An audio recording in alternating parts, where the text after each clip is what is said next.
अगर आप भी लेना चाहते हैं देश दुनिया की तमाम जानकारी तो आज ही सब्सक्राइब करें हमारे चैनल को।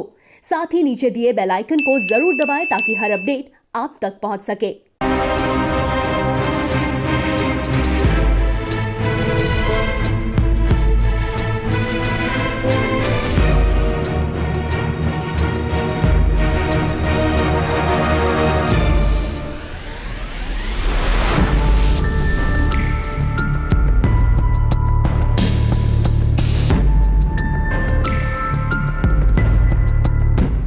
नमस्कार, प्रवास साक्षी न्यूज नेटवर्क पर आप सभी का स्वागत है। शनिवार की सुबह एक बड़ी दर्दनाक घटना सामने आई।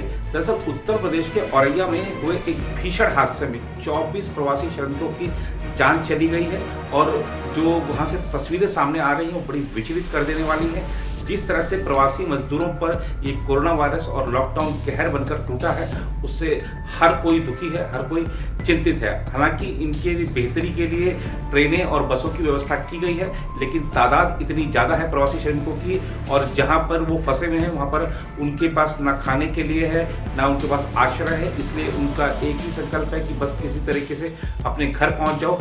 जान हथेली पर लेकर वो लोग चल रहे हैं, राजमार्गों पर, रेलवे ट्रैकों पर और हादसे के शिकार हो रहे हैं। पर आज की घटना की बात करें तो यह घटना औरैया कोतवाली क्षेत्र के चिरुहली के पास की बताई जा रही है। घटना की जानकारी मिलते ही जिला प्रशासन मौके पर पहुंचा।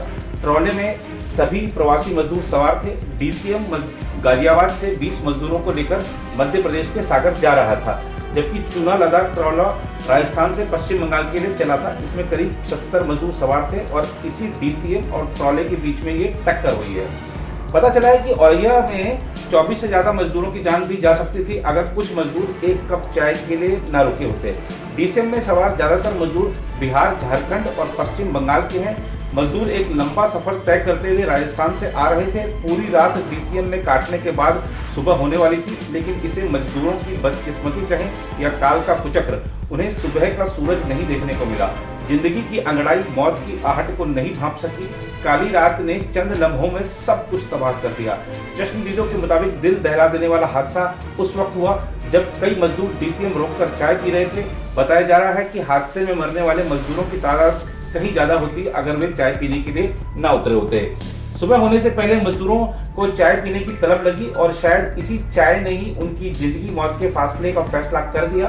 सड़क किनारे खड़े डीसीएम को ट्रक ने उस वक्त टक्कर मारी जब एक मजदूर पास ही के ढाबे में चाय पी रहे थे।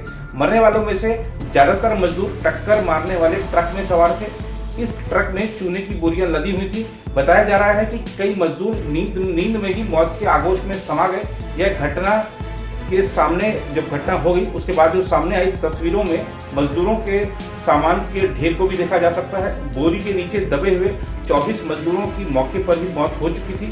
20 मजदूरों की हालत गंभीर है, उन्हें मेडिकल कॉलेज में रेफर किया गया है। हालत गंभीर देखते हुए माना जा रहा है कि मृतकों का आंकड़ा बढ़ भी सकता है। ऐसा प्रतीत हो रहा था कि इन बेचारे गरीब मजदूरों को सफेद चादर चूने नहीं उड़ा दी थी, क्योंकि सबके शव चूने से सड़े नजर आ रहे थे। एसपी औरैया ने बताया कि घटना तकरीबन सुबह 3 बजे से 4 बजे के बीच घटित हुई। कुछ घायलों को जिला अस्पताल में भर्ती कराया गया है, जबकि जिन लोगों की हालत गंभीर है उन्हें सफाई के लिए रेफर किया गया है। इस घटना के बाद डीएम औरैया अभिषेक सिंह ने कहा है कि हादसे का शिकार हुए ज्यादातर मजदूर बिहार, झारखंड और पश्चिम बंगाल के थे। मुख्यमंत्री योगी आदित्यनाथ ने औरैया के दुर्भाग्यपूर्ण हादसे पर संज्ञान लिया है। उन्होंने इस दुर्घटना में जान गंवाने वाले मजदूरों के परिवारों के प्रति गहरी संवेदना जताई है। इस बात की जानकारी अपर मुख्य सचिव गृह अवनीश कुमार अवस्थी ने दी। मुख्यमंत्री योगी ने पीड़ितों को हर संभव राहत प्रदान करने के साथ साथ सभी घायलों का उचित इलाज कराने के निर्देश दिए हैं। उन्होंने मंडलायुक्त कानपुर और आईजी कानपुर को तत्काल मौके पर पहुंचकर राहत कार्य अपनी देखरेख में संपन्न कराने और दुर्घटना के कारणों की जांच कराने के बाद रिपोर्ट उपलब्ध कराने के निर्देश दिए हैं। हो सकता है जल्द ही रिपोर्ट भी आ जाए, जल्द ही मुआवजे का भी ऐलान हो जाए, लेकिन वो मजदूर जो अपनों से मिलने के लिए चले थे हजारों किलोमीटर दूर, वो नहीं लौट कर आएंगे। और ये दिखाता है कि हमारी सरकारों को जो प्रबंध है, उनकी तरफ से जो प्रबंध किए जा रहे हैं उसको और तेज किए जाने की जरूरत है, क्योंकि संख्या बहुत बड़ी है जो अपने घर लौटना चाहती है। वो धैर्य और संयम नहीं दिखा पा रहे हैं, तो सरकारों को थोड़ा सा प्रबंधों को और बढ़ाना पड़ेगा। और अगर उत्तर प्रदेश की राजनीति की बात करें तो विपक्ष ने मुख्यमंत्री योगी आदित्यनाथ पर हमला बोल दिया है। पूर्व मुख्यमंत्री अखिलेश यादव ने एक ट्वीट करके कहा है कि यह हादसा नहीं, हत्या है।